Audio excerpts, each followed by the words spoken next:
Yeah. Give us, you give us. This is Zambia, the home of copper.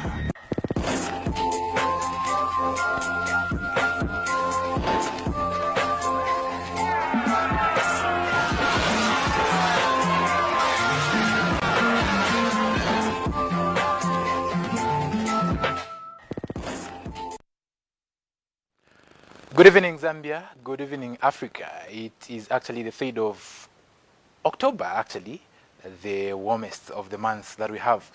Welcome to our Blunt Talk tonight. My name is Goodson Banda, the presenter for our tonight's Blunt Talk. And I have guests with me whom I'll be able to introduce to you that will be able to help me, dissect a lot of issues that we have on the table, issues regarding to the national interests and so on and actually so forth. And we recently just saw the national budget being released by the Honorable, the Minister of Finance, that's Mr. Stumbeko Musokotwane. Quite a lot of issues and a lot of plans set up in the 2022 budget. That's one of the things that we'll be discussing actually tonight, and amongst others also we see the CDF increment that has actually been announced. We will be talking about the rule of law. We will also touch issues pertaining to the harassment, allegedly harassment of opposition leaders, and so on and so forth. So we will also be discussing the IMF. We've seen actually the IMF bailout package being given to Zambia. The question still stands: is it the Zambia's solution to the problems that we've had and we've encountered over time? So we are looking at the increment of fuel. It has been an increase in the fuel pump price and so on and so forth. And actually we see the Minister of Finance releasing the 2023 national budget. Actually, the Ministry of Finance intends to spend, that's about 167.3 billion kwacha, which is representing 31.4% of the projected DGP for 2023, meaning the projected amount for DGP is somewhere 532.8 billion kwacha, if I'm not mistaken, if my calculations are correct. So 2022 was actually around 418 billion kwacha, using an exchange rate of 16%. 16 kwacha per US dollar. So based on those figures, government also intends to actually increase, or rather grow, the DGP by 114 billion from where it was. We see, based on those figures, government intends to grow the DGP to 114 billion. Would it be something we can call over ambitious, or it is something that is unrealistic, or it's tangible? We are yet to see if it is going to be workable, feasible.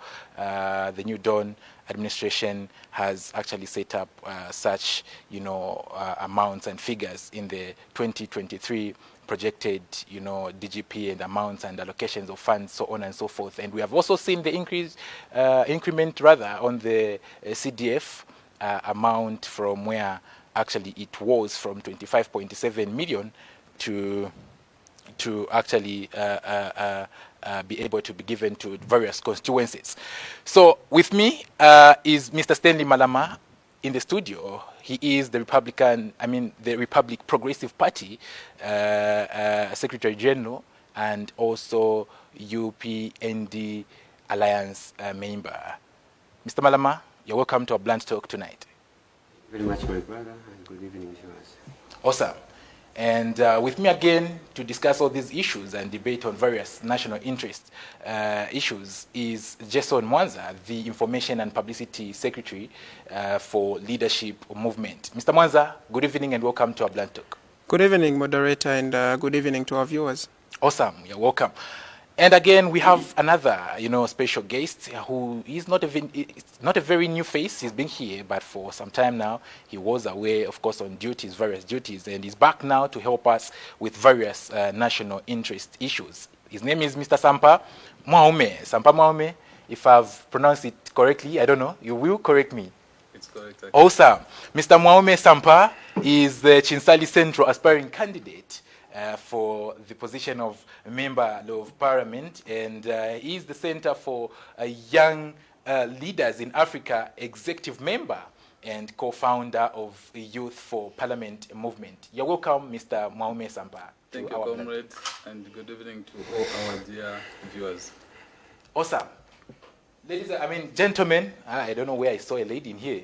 Anyway, with the current happenings, another touching issue, and it has brought a little bit of some relief to the Zambian citizens and the people at large and the families of, those concerned ladies. We just saw a breaking news today of the abducted ladies being found in one of the homes in Chalala, and we saw, neighbors of that alleged abductors alarming the police after one of the ladies, one of the girls, just alerted, the neighbors to say, we have been going through this, we need your help. Of course, the neighbors were on point, they were equal to the task. We appreciate them and we thank the Almighty God for that tremendous job that they actually just did by alerting the police, who were also on task by coming on board to actually rescue those ladies who've been abducted for some time now. And amongst them, we see Pamela Chisupa, who has been, the talk of the day since April. She was abducted, and it left, the general public in shock. And today we just saw her being amongst those ladies. We appreciate the police, and we wish them the best, and we just hope they may continue with the same, good works. Gentlemen, you're welcome once again, and we all just watched the release or the announcement of the 2023 national budget. I'll start with, Mr. Mwanza on my far left. Mr. Mwanza, what was your take from the 2023 national budget? Where are your expectations met, and what are you looking forward to? On behalf of the Leadership Movement Party under Dr. Richard Silumbe, we once again bemoan the trajectory that the UPND government has chosen to take, a trajectory that sees to it that we remain beggars and borrowers. For as long as we don't address issues pertaining production in our national budgets, we will remain suppressed and inferior to the Western countries. In my take, I feel the national budget, the 2023 national budget, was a reflection of the conditions given by the IMF, because almost everything was directed towards consumption, including the recruitment of teachers and health workers. These are good, and yet they are consumptive jobs. So what we expected as the Leadership Movement Party is a national budget that addresses the issue, that will see to it that we come out of the shackles of poverty, and we also starting having homegrown solutions that will see to it that we repay our debt and that we sustain ourselves even in the absence of foreign aid. But once again, we have a government that delights in borrowing, and that is why we are here today celebrating even the IMF bailout loan. So today we've got terminologies that have been used to decorate borrowing. We've got terms like soft loans, whether soft or hard loans. At the end of the day, money that is borrowed is not supposed to be celebrated. So when you look at the entire budget, it does not address the issue of having domestic and homegrown solutions for us to sustain that particular budget. And as long as we are moving in that trajectory, we will keep on selling the future of our children and their children for now. So it was a very disappointing budget. One thing that would commend the UPND government for is the reinstating of meal allowances, because we understand that there are quite a number of vulnerable people in universities who could not afford, and who needed the meal allowances. But Unfortunately, that is the only score for the UPND government. Quite a number of issues that disappointed us, including CDF.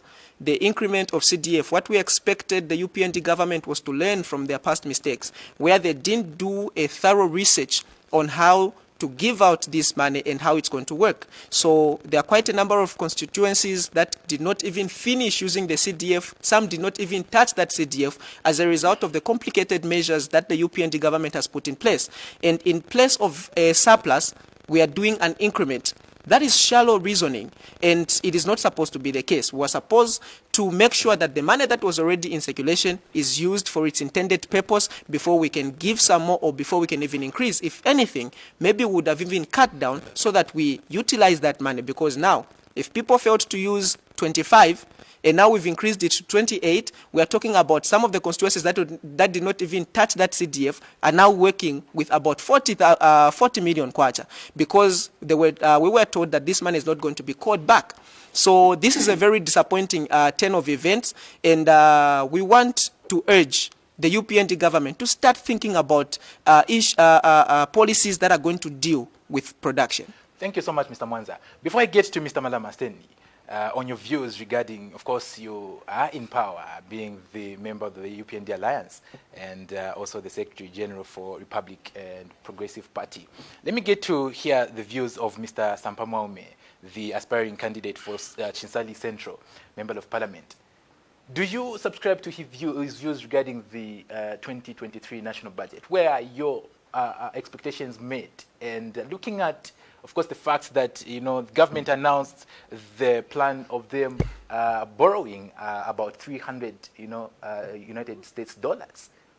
What are your views on that? Actually, let me just concur with Comrade Mwanza.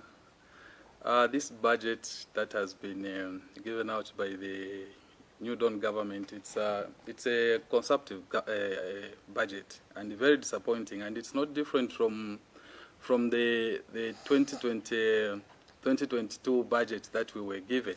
So it's just like they are just continuing from the failures of 2022 and taking all those failures into 2023.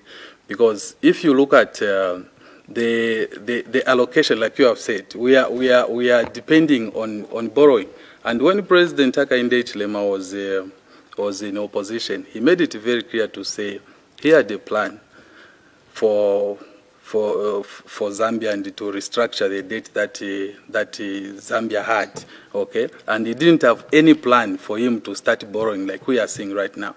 We are depending on foreign aid right now. There's no plan for us to localize investment so that we can utilize the resources, the natural resources that God has given us as a nation. So basically, this budget is a disappointing budget. We wait to see what is going to turn out of it. Otherwise, also considering the CDF that my colleague has talked about, we've seen the CDF that was budgeted for in 2022. It hasn't come out. No constituency has received even up to 10%. We are talking of 4% and below. About 5.6 million is what has been disbursed to the constituencies. And then you come with another budget, you even increase that allocation from 25.7 million to 28 million without looking at how was the previous CDF implemented. Was it successful or not? Okay. You also look at the guidelines. The guidelines are in shambles. Nobody knows what is supposed to be done at constituency level when that money reaches there. You talk of the loans. The CDF Act does not provide for loans. This is why people are asking, they have applied for loans to get those loans. But does the law allows for the constituents development fund to be loaned out? What modalities is the government using? All those things, the UPND government first needed out to iron out all those issues on the CDF and then come up with a tangible solution that is going to help the people. Thank you, Thank you so much, Mr. Maume Sampa. I'm getting to you, Mr. Malama. The two gentlemen are calling the 2022 national budget a failure. You've done quite a number of things, and you're able to point out the recruitment of teachers, health workers, so on and so forth, increment of the budget, and we've seen some successes. And could it be the issue of CDF guidelines? And of course, those were set up by the executive, and the president is actually heading the executive. How difficult is it to just sit down and look at those CDF guidelines and just loosen up the guidelines for proper and very effective and efficient implementation of the same? What's your support? What defense are you setting up? And are you yourself impressed with the 2023 budget? Of course, which I'm assuming you would say yes, you being in the UPND alliance. What's your take, Mr. Mala? Thank you very much, my brother. That's a good question. And allow me to mention that my brothers here are bringing up a good debate, of which I think they are lacking sound information. And knowing that they are coming from the opposition is quite normal. They can't appreciate anything good from the government. All they want is to be relevant. But trust me, you and the Zambian people at large, everybody is celebrating. This is the best budget Zambia has ever had. How realistic is it? It's very realistic. Remember, before we came into power, our main agenda was to restructure debt and improve the economy. And this is what we are doing. So if you start bringing other debates away from our main agenda, it does not add order. And your debate may not sound logical because you are bringing issues that are not even helping the Zambian people. But one thing I can tell you is, let's allow the minority opposition that we have at the moment to try and push us here and there. That is democracy. What the current budget has done to the people of Zambia, including their lives, will change. Before, these people you see, besides me, they never had even the freedom we are enjoying today. The leadership movement, I remember very well, they had some guys who were dressed in black. I don't know if it is your cadres. They never had freedom. Today they are enjoying that. My brother here also, they're enjoying the things that we fought for. And this is the Zambia we wanted. But looking at the budget, my brother, this budget is going to benefit you. The CDF you're talking about, you are coming from a constituency. And that constituency you're coming from, don't be stubborn and pretend as if that money does not belong to you as well. That money belongs to you. In the first place, remember that before you joined the party where you belong to, you are a Zambian. And the money that has been raised, going to constituencies, is actually meant for you, me, and the rest of the Zambians. So don't ignore your benefit. Go and grab your share. Don't just complain about the procedure. Other people have gotten the money. There's nothing difficult about the procedure. The problem is people want to apply based on their knowledge. Sit down with the authority. They will guide you through on how to apply, how to get this money. Form a cooperative. Be in a group. Mr. Malama, not to cut you short. By the way, gentlemen, you are at liberty to decently object, through me, of course, because I would love that we have a very decent and a professional debate here. Before I get to you, Mr. Mwanza, Mr. Malama, you are aware that the president was against and has been against borrowing, and we hear his plan is to borrow another 300 United States dollars to. How is he contradicting himself now? That is what is bringing about questions on whether there's integrity, there's decency, and it's realistic that we are talking about here. Let me tell you this. There is no government that finds pressure in borrowing. Even the current government, our new Dawn government, does not find pressure in borrowing. And the stance of the president still remains the same. What we are just doing now is finding means of restructuring debt. That's why we are now able to get some funds from somewhere. But that does not make us a weak government. I'll give you an example. You have 100 kwacha in your account. Because I heard my brother here was talking about industrialization.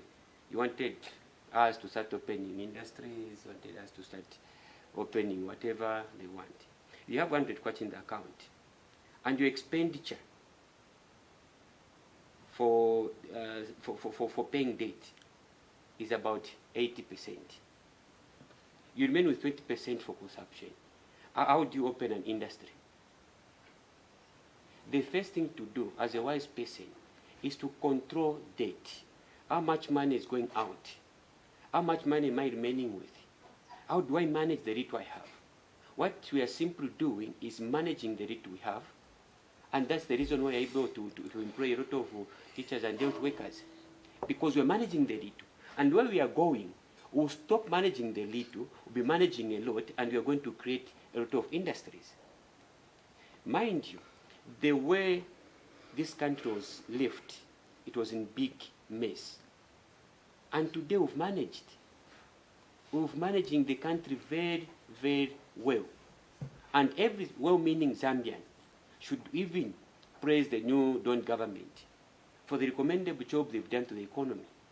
And no one expected that the UPND Alliance government can turn our economy in this manner. But we are very grateful, because this is the government that has put the interests of the Zambian people first. And this will continue until 2031, because our vision is to ensure that all Zambians benefit from the good policies that this government is implementing. Whether you're coming from opposition, whether you are with us, we don't care. What comes first is your identity. Being Zambian will get you what you want from this government. Mr. Mwanza, he's objecting you. Yes, please. First, I would like to humbly request that he chooses the words to use as we're debating wisely. Let's restrain from calling each other stubborn. You know, I think that is not really sound, especially for such a platform. And then second of all, let's not call each other minority here, okay? And then away from that, I want to reassure him that no matter the brutality of the Patriotic Front, our rights as a political party, whether opposition or ruling, our rights as citizens of Zambia is enshrined in the Constitution. So they did not fight for anything. They removed an administration that suppressed or that ignored what the Constitution said. And little wonder, they are also moving in the same trajectory, but just in a different light. And I'm sure that we're going to get to that as when we start discussing the matters that have to do with the rule of law. Away from that, when he makes it look like it's unrealistic to talk about the formation of factories now because of the debt that we have, and him claiming that they are actually managing the debt. You cannot manage debt by borrowing some more, sir. You don't do that.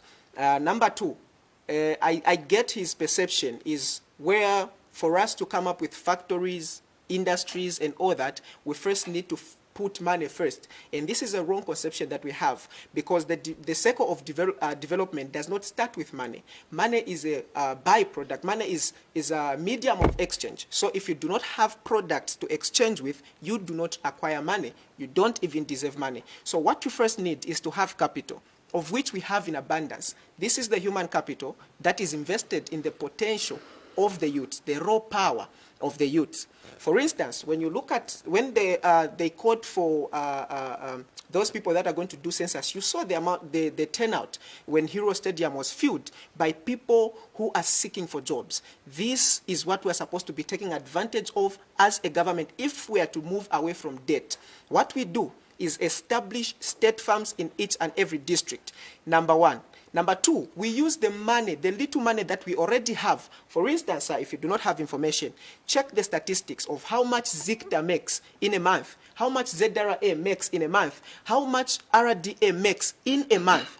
That is a lot of money that is able to put our young people on food subsidies. Now, what we are going to do as Leadership Movement Party in the instance that we form government and we want to address the issue that talks about, that deals with debt and the formation of employment, is we are going to identify areas that have got potential to generate income. When we do that, for instance, Lusaka sits on lime. We're supposed to be talking about cement making factories. When you go to Serenje, we sit on manganese. We're supposed to be talking about battery making factories. When you go to the copper belt, that is an obvious issue that there is copper there. When you go to Mumbwa, there is gold there. When you go to different places, different natural resources that we have not been able to interact with as a country, interact with those on a voluntary basis, but yet these youths are going to be put on food stamps. So we're going to allocate different youths on different places, different state farms, different state-owned factories, different state-owned mines. And for 1 year, 6 months, we're not going to be talking about salaries.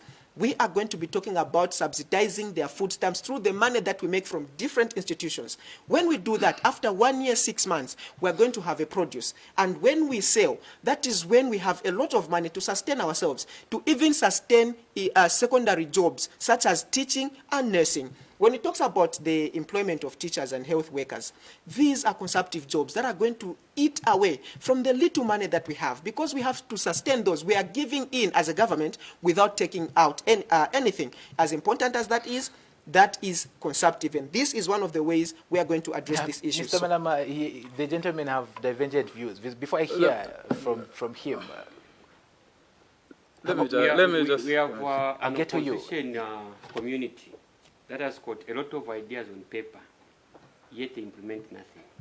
We're in opposition. As you're in opposition? Yes, so how do we implement? Listen, you just mentioned of a cement factory. You can come up with a cement factory as an opposition. The government does not stop you from doing that. Have you done that? No. The answer is no. You are waiting to be in government, then you set up a cement plant. Mm-hmm. Where you're standing right now, there's what it takes for to come up with a cement plant. We are just waiting. We are just waiting to get into government, then we start implementing those ideas. Why can't you do them now? So when Bali was in a second, when Bali was talking about fixing the economy and dropping the making the kwacha appreciate to the dollar, did he do that while he was in opposition? You need to understand, but it's the same stance. We are in opposition. No. There are certain things that we can implement, and while we're in opposition, and other things that we can implement. By the way, okay, let me just educate on something. These are his minutes, by the way. Just a minute. Just a minute. You will need to ask him through me. Those are his minutes. So on record, sir. Leadership Movement Party has established institutions that are giving skills to young people, because remember we had a project that was to teach entrepreneurial skills to 4.5 million youths, and that is already underway. That's one of the things that we're implementing, but we want to implement on a bigger scale. For instance, when we talk about state farms, he cannot tell us that we should implement that while we're in opposition. We're talking about governance. I'm laughing. My brother, look at this. This is the problem that we have in this country. We have an opposition that tries to challenge a mere statement that the president made. Get a point? No, I don't. Look at this. Whatever statements you're basing on that President Akainde made, you are not Akainde. I don't have your own political party. Listen. Yes. You have your own political party. You have your own system.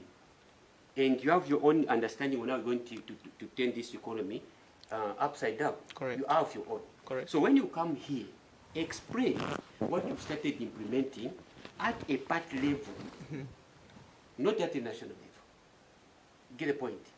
Because you're trying to bring issues that are not supposed to be brought here. We're talking about national matters, yes. Yes, national matters. Yes, please. So leave the name of the president aside.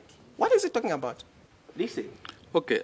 I think Mr. I'll get to you. let me just chip in. I think our comrade is everywhere. And Which comrade, by the way? Comrade Malama. Comrade Malama is everywhere. Yeah, he's everywhere. We're still on national budget. we are on national budget, and we were talking about, actually we from the discussions we picked about two issues, that is debt and also the specific issue of the CDF.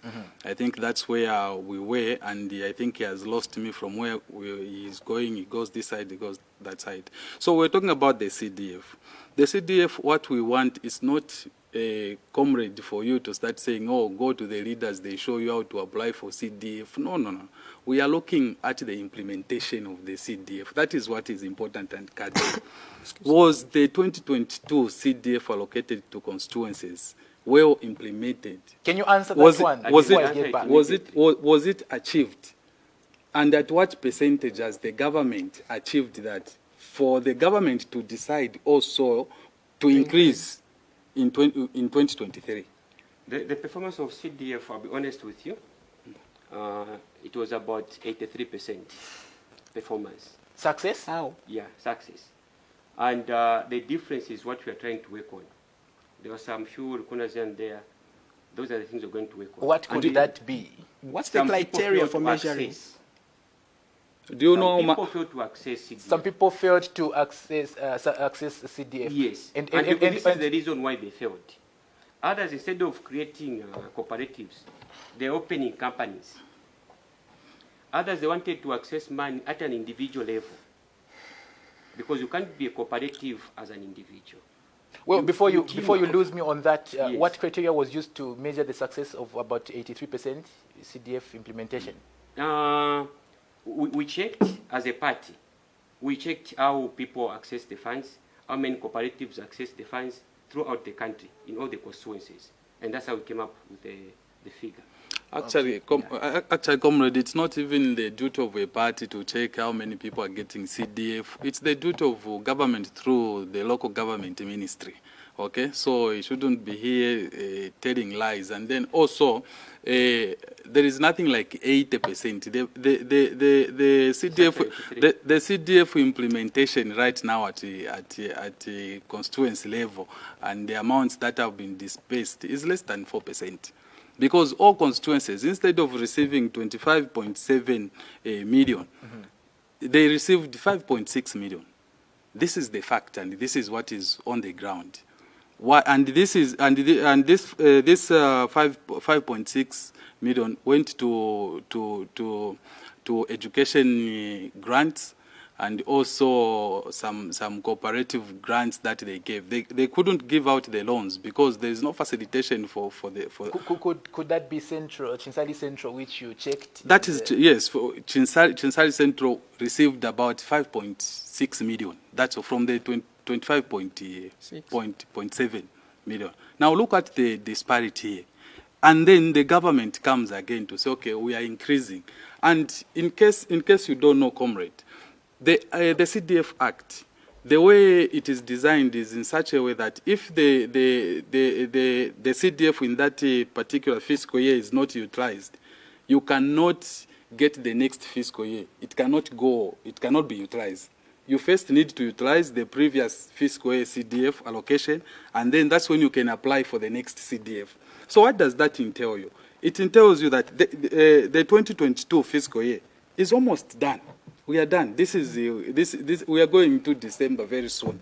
And the government has only disbursed 5.6 million out of the 25.7. So when are they going to disburse this amount so that we go into the 28 million for 2020? And just to echo on what he is saying concerning the figure that he just brought out, the 83%. You see, if you are to use community-based system, that is where you systematically collect data. You know, that is reoccurring data and ongoing data for you to measure on proper development and evaluation of the projects that you have undertaken as a government. You you need to have data at a local level, and that is why he has clearly mentioned that it's not the duty of a political party to start going to check what whether CDF is being accessed or not. It is the duty of, number one, the local government.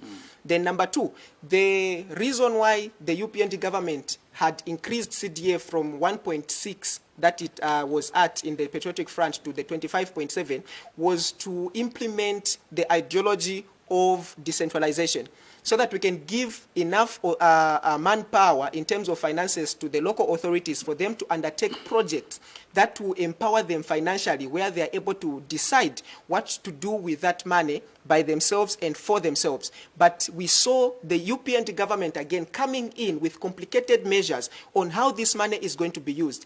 And then that money was disbursed by probably in May, somewhere there, meaning from January up to May, there was no development ongoing in our constituencies. And even that money that was given was about 1% or 2% of the entire amount of money that was promised by this particular government, meaning no project was undertaken. Even when we talk about the giving of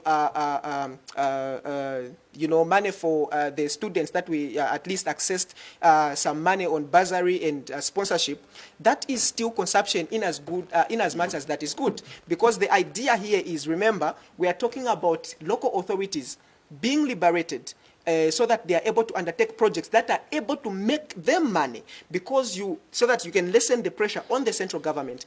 That was not done. Therefore, CDF in 2022 was a total failure. And the major reason was because no thorough research was done by the UPND government. All they wanted to do was to please, number one, the colonial masters, and also, bootlicking the colonial masters. And this is why we are where we are today. So we are not supposed to be talking about increment here. And even the 2023 national budget, if we are to be blunt, it is going to fail with Mr. flying Manama, you're in colors. safe hands here, well protected. The gentlemen are quite refuting your submissions. Let me help my brothers here. This is the first time this country having huge sums of money going direct into people's hands in the constituencies. And having some few minor challenges, it is normal. We'll keep on improving. I'm not refusing that there were some few minors that the authority did not manage properly. They are there. But this is the first time we're having such a thing before. So, my brother, all these small mistakes you saw, They're not small. they're very small, my brother. No, they are not. They'll be worked on. They are not. They'll be worked on this budget. So you were supposed to do a research. You are agreeing to what I'm saying. You were supposed We to do a did the thorough research. But nothing is 100% perfect. That's the nature of life. Nothing is 100% perfect. That's why there is growth. In whatever you're doing, leave room for growth. If you do anything within the first very day, it's perfect, it means there is something that you are missing. I agree, the fact that there are some errors here and there, but watch out for this 2023 budget. It will be perfect, and you even praise the New Dawn government. Comrade, one thing we should know and realize is, of course, we appreciate that our current president right now is a businessman. A very successful business person. But when it comes to the issues of governance and running the affairs of the country, there is no try and error, my friend. There is no try and error. Actually, what has been very disappointing to most people is that our president and the UPND government have been in opposition for more than 20 years. So people expected that they knew the system and everything that they were talking about was in place and well planned. These were the expectations of the people. But to come in and start saying, we are trying this, maybe after 1 year, that's when things are going to be okay. In fact, when it came to the 2022 budget, people gave a benefit of doubt to the New Dawn government. They said, okay, this is their first budget. Let us wait and see the next budget. Things have gone from bad to worse, my brother. In terms of the high cost of living of the people, we can speak good English here, we say ABCD, but when we go in the compound there, people are suffering. There is no money in circulation. You get my point? The budget was very sweet in the ears of everyone, but when you go into details, you find that there is nothing there that is going to benefit an ordinary Zambian. There is nothing. The same day the budget is announced, fuel is increased. That is the spoiler for me. You get my point? And it is a deal breaker. There's nothing that you can say good words in the budget. Honorable Msokotwane said good things there. But the same night, fuel increases. What does that imply? That implies that the cost of living for an ordinary Zambian is going to go up. Okay? The transport, production of goods and services is going to go high. And that automatically destroys everything that was talked about in the budget. President Hakainde Hichilema said the PF, they were stealing a certain percentage for the fuel to get 17 kwacha per liter. We remember all those things, and they are there in black and white. Even on his Facebook page, if you go down memory lane, you are going to find those issues and figures. He said, when I come in, I'm going to remove the middleman and this amount and the percentage. We are going to bring fuel at this amount. Those are the things we who are in the opposition are here now reminding our able president to say, Mr. President, this is the message you sold to the Zambian people. Mr. Malama, where are these figures gone? Where have they gone? Well, Mr. Sampa, I'll get to you. Let me just hear his views before I switch to another topic of discussion. Because we've got quite talked about the promises that we made to the people of Zambia. Mm-hmm. Our mandate is 5 years, and not 1 year, 2 months of being in power. You cannot implement everything in 1 year. We have the 5 years period. So the cost of living is complaining about is being managed. Okay. And by the end of this first term, you will see that Zambia will change, people's lives will change, the living conditions will change, everything will change for the better. Well, there comes an assurance from the Secretary General for Progressive, Republic Progressive Party. Mr. Malama, the Chief Advocate for Peace, for Rule of Law, His Excellency, the Republican President Hakainde Hichilema, is very strong and firm on that. How is the adherence of the rule of law? Starting with you, the same people in power, in government. Thanks to the head of the state, Mr. Hakainde Hichilema has made it very clear. He will not protect anyone, be it me or any other member of the UPND Alliance government. If you break the law, you face the wrath of the law. And this is what is happening. No one is being abused. No one is being mistreated. It is only the law that is being applied to whoever has done anything wrong. So we appreciate him, because before the coming in of our government, we used to experience a lot of other hands trying to control the law enforcers in the background. But today is a different case. All the law enforcers are independent. All you can see the anti-corruption office is independent. The DEC is independent. Police is independent. We've given back the power to the police. So today no one can come and claim that I'm being mistreated using a political hand. But how true is that, Mr. Malama? Because it's very true. Even you are a journalist, I'm sure you've seen what is happening. Tell me where you saw. Well, we are getting views from divergent views from the different sections of the country, alleged harassment of people with divergent views as opposed to no one is being harassed. You can give an example of a person who has been harassed. And look, there have been allegations of people being also even incarcerated for more than the prescribed period of time. Like who? We currently we have, is it the EEP leader, Economic and Equity Party President Chilifet Tayali? Tayali was just charged for assault. He was charged while he was in Inside. inside. When was he charged? Just Outside? Why was he inside? inside? If he was given bond, would that And have recently we also saw Mr. Sean Tembo, the PEP leader, also. Recently for a post. Even that one, you see, we shouldn't complain about how many days the Sean Tembo spent in prison. It doesn't matter about the But the days, ru- but the- the fact is that he was in there for a post. You know, visited addressing him, Bali you were is sure that our those 6 president. days was inside. Who visited him here? Okay. Oh, are you trying to say he was not inside? For 6 days, I doubt. How many days was he in? Should be 24. 24 days? 24 Oh. hours. 24 hours. I'm saying 24 hours. He was there 24 hours. Yes, Are we in the same country, sir? Zambia. Can we deal with that? Okay.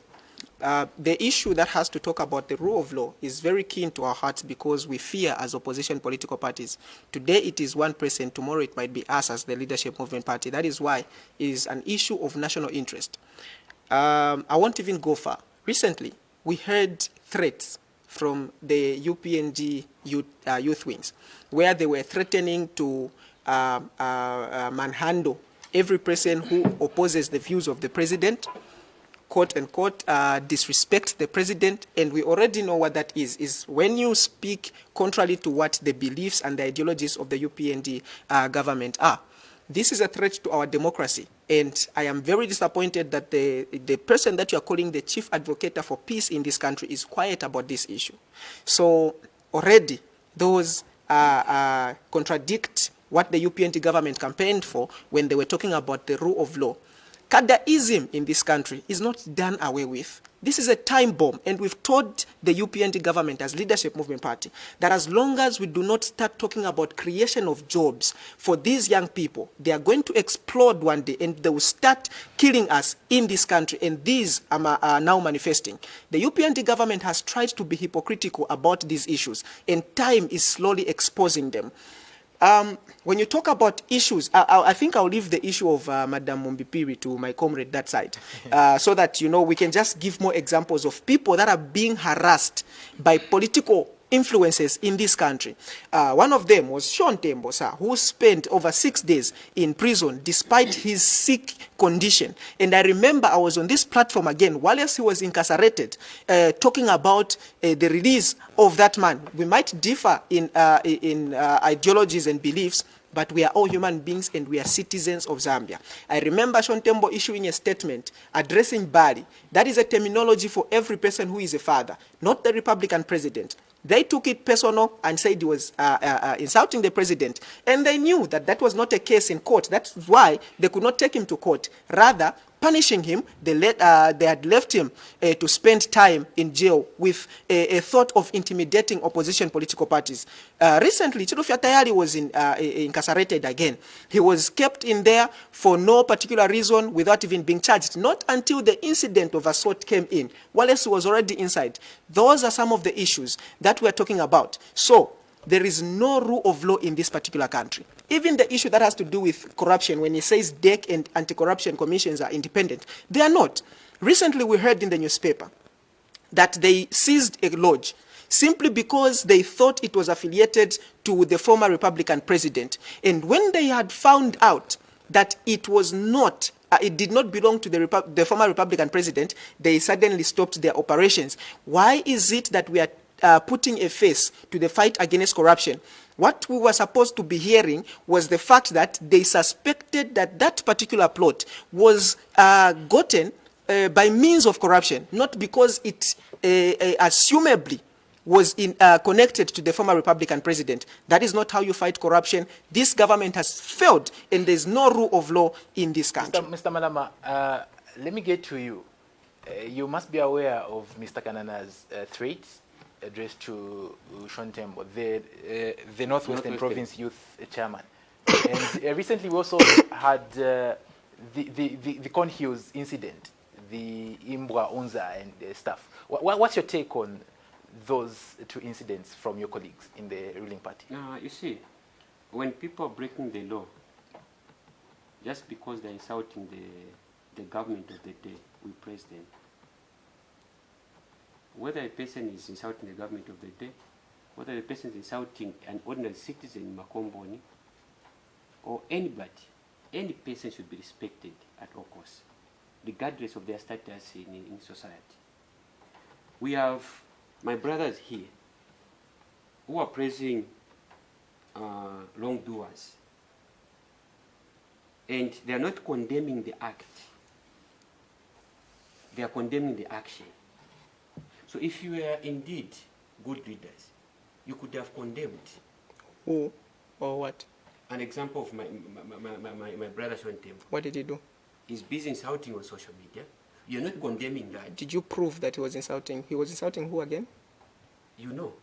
Did you prove that he was insulting the president? Because I Yes. didn't see. Is president's name Bali or is he President Hakainde Hichilema?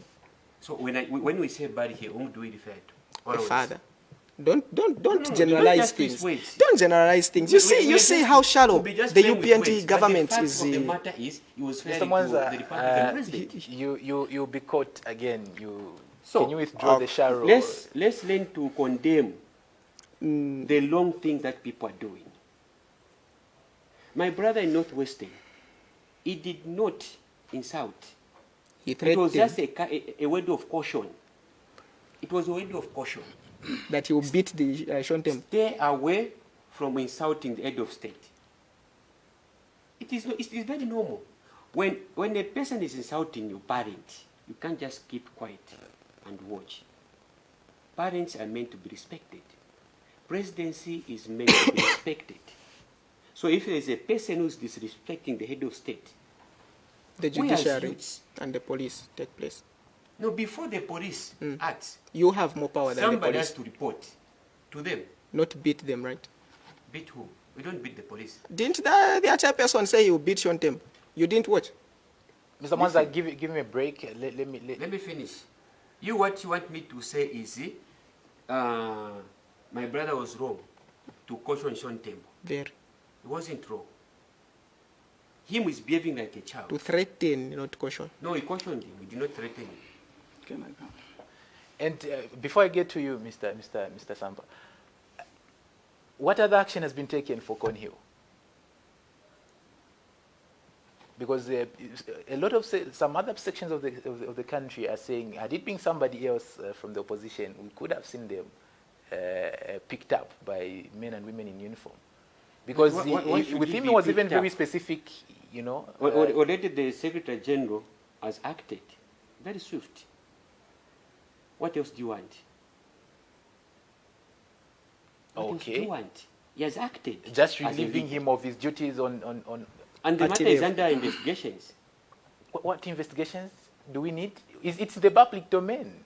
He was actually calling the management of UNZA dogs, whom we are referring to as parents also equally. So what investigations exactly do we need? Because we've seen government no one picking up. supports his action. Get it right. No one supports his action. This is the reason why the party, through the Secretary General, acted in such a manner. And the whole incident is under investigation. And a comprehensive statement will be issued. Why is it taking this long? Because if it's the other opposition leaders would have seen them already picked within 24 hours. Is Sean Tembo picked? What has he done this time around again? He was just insulting a few minutes ago. Has it been picked? No. So let's not take sides here. Just because this person belongs to the ruling party. That's not the right way of doing things. He's a Zambian, besides being a member of the New Dawn government. So the law should be applied equally. It shouldn't save anybody or favor somebody. So the party in power has acted, the party in power has expelled him, and further investigation has been carried. So let's not complain about that issue. Okay. That man was just overexcited. And sometimes you even look at the context in which people are using certain words. He was overwhelmed. It's not that that's his nature. His nature is not to insult people. Mr. Sampa. Yeah, you know, it's kind of sad that we as young people are failing to be first, to be loyal and patriotic to the nation and to our constitution. You know, we have preferred to be bootlickers to politicians than to being patriotic to our nation.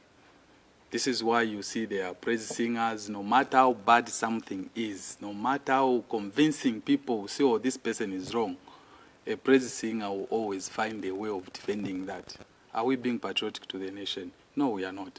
I think on the issue of the rule of law, I think I'm the right person right now on this panel to talk about the rule of law, because during the time of the treason case of our current president, President Hakainde Hichilema, I was a bona fide member of the UPND, and I followed that case very well. I never missed not even a single court hearing of the treason, you know.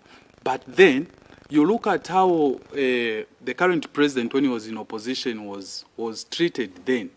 Okay, when it comes to appearing in court, you know, for his case, the treason case to be heard, and you also compare it with our mother today, Madam Mumbipiri, who, according to the rumors, I'm not sure, according to the rumors I have, she appeared today, but she appeared today in court after 6 months, almost 200 days, okay, without a charge, without being taken to court.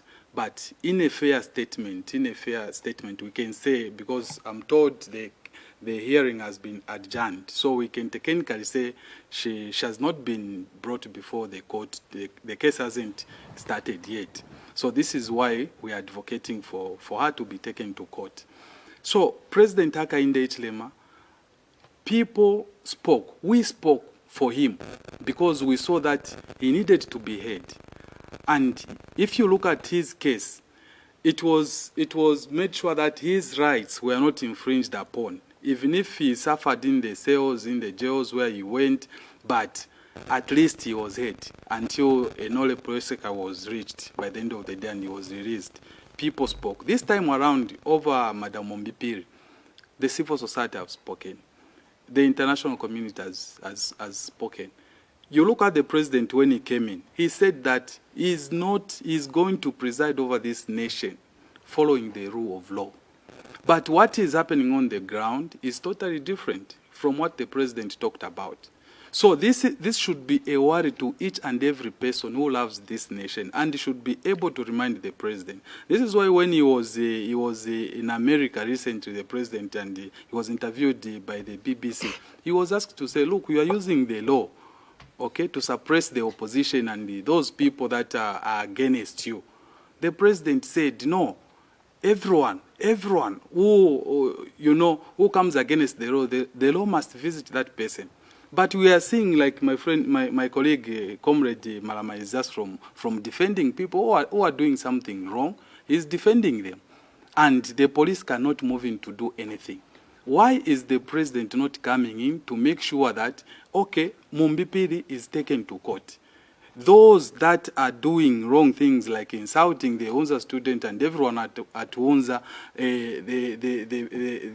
the law visits them according to his promises. He's the one who directs the police. When he speaks about anything, he makes a statement. That is a police directive. We have seen he makes a press conference, he talks about an opposition person, and tomorrow we see the anti-corruption, the police visiting that person. Well, so there is no way we can rule out the president in the rule of law. The president should be, he should be honest enough to say whatever he's saying is what is happening on the ground. But unfortunately is that what he says is completely different from what is happening on the ground. Our time is running out. Can I get your closing remarks in 30 seconds before I give chance to the gentleman? Thank you so very much. So what I'm saying is, we have a lot of things that we need the New Dawn government to focus on, unlike the propaganda that is going on. You cannot rule the nation by propaganda as if you're in opposition. We, the opposition, we are going to be there to make sure that we check them on whatever they are doing, and we are part of government as well. This is why most of like the PF has got members of parliament in parliament. It means that they are part of government under the legislature. So when we speak, let the New Dawn listen to the opposition. And just one thing in conclusion, I want to request the New Dawn government to make sure that they make reforms with the police, the Zambia police. Today, you just in your opening remarks, moderator, you talked about our sisters that have just been seen today. 6 months, some of them 6 months. They were just within Lusaka in the compounds where we live. The police couldn't detect that. So we need reforms in the police service so that the system, the police system, and the investigative system can be modernized. Well, Mr. Sampa, your seconds are done, actually. Let me get his closing remarks, Mr. Mwanza, from the leadership movement before I get to Mr. Malam. Thank you very much. 30 seconds otherwise. Yes, please. We fear for this country as leadership movement party, economically speaking. As long as we do not talk about issues that have to do with production and putting the energy of the youths into good use by letting them interact with our natural resources, starting from land and our minerals, then we will still remain a country of beggars. And I say this because it has been 50 years plus, 57 years plus after independence, and yet we are not economically free. So our children are in danger. So let us start looking forward to a government that is going to make policies that will do with production and creation of employment, and that is the Leadership Movement Party come 2026 under Dr. Richard Silumbe. Mr. Malama, in conclusion. On behalf of my two brothers here, and indeed on behalf of all the Zambian people, I want to continue appreciating the effort that the President is making to improve the livelihood of every citizen in this country and to improve the economy. We are all happy, and my brothers here are smiling. Look, they're looking smiling. No, we are not. Because there is water from the place where they're coming from. They've managed to buy ration. They've managed to eat. That's why they've got my potberries. Me, I don't even have a potberry. So they're eating well, and all the Zambian people are eating well, are doing fine with the freedom that the President has given us. So, kudos to the New Dawn government. And also, I would like to urge my brother on my left that the President does not give directives to the police, the judiciary, and other security wings. So the issue of my mother, Mumbipiri, should not be blamed on the President. If the President begins to act in such a manner, you'll be the same people who will start complaining that the President is interfering in the operation of the judiciary. So if you have a complaint, you are free to go and complain about how the judiciary is operating right at their offices. If you want, you can even protest because you have that right. So the President is not in control. And the President is not the one holding Madam Mumbipiri. He's the commander-in-chief. Well, those were Mr. Malama's closing remarks.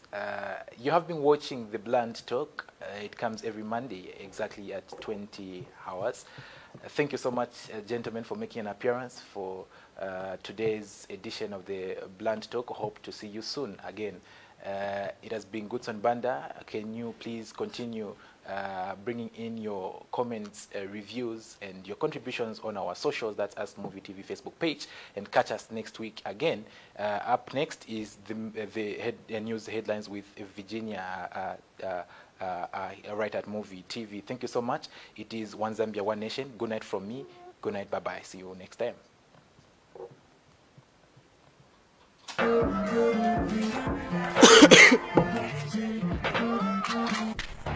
This is Zambia, Christian nation. Yeah. Give us, you give us. This is Zambia, the home of copper.